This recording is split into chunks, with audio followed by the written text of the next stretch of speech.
Hello friends, I am Achal and welcome to my YouTube channel instituterank.com. So friends, today I am going to tell you about the topic golden rules on how to crack any competitive exam. Each year lakhs of candidates appear for various competitive exams, but not only a few thousand can crack it. These exams are set in a way that can sieve the best candidate from the lot. Competitive exams are different, but cracking them is not like nailing jelly to the tree. With the right strategy, planning, and dedication, one can crack competitive exams with flying colors. Today, students are equipped with the internet and technology that help them to prepare for these exams in a more efficient way. The solution to every question or doubt is just a click away. There is an endless amount of material available for the student. However, if the right strategy and planning are not used, for all the facility will be no of use. There are various sections in each of the competitive exams. Each section is meant to test certain parameter of the candidate. Some of the most common sections are general awareness, quantitative ability, logical reasoning, and language skill. The weightage that is given for these different sections varies from different exam.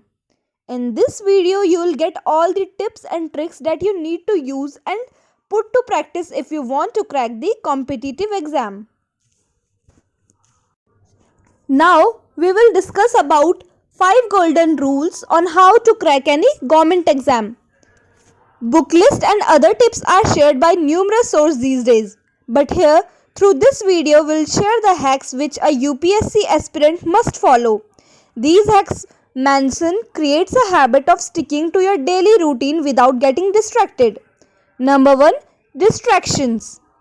Time management is a key to crack UPSC. Most of us get attached with small habits like taking breaks or naps, arguments with others, eating junk food regularly, etc. In order to achieve something, you have to sacrifice something valuable.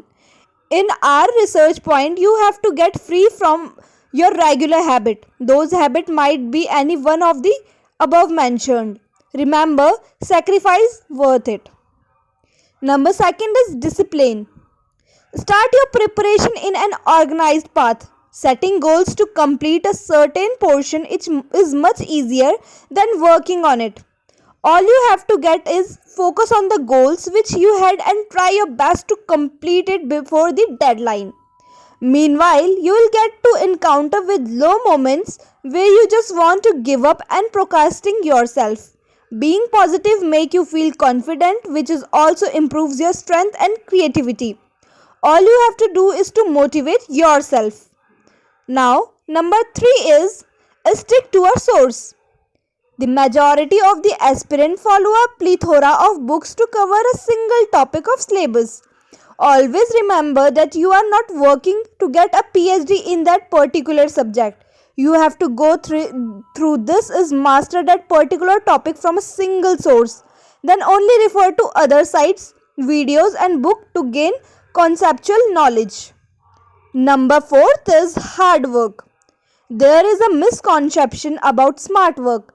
Blindly followed that there is no smart work unless you work hard. It is because the moment you try something hard, the more creative strategies your brain provides you to complete that particular hard task. And the last is myth. You follow those myths which are completely useless. All power is within you. You can do anything and everything. Believe in that. Do not believe that you are weak. Stand up and express the divinity within you. Craft yourself and grind yourself. Hope you like this video. Do like, comment, share and don't forget to subscribe. Thank you.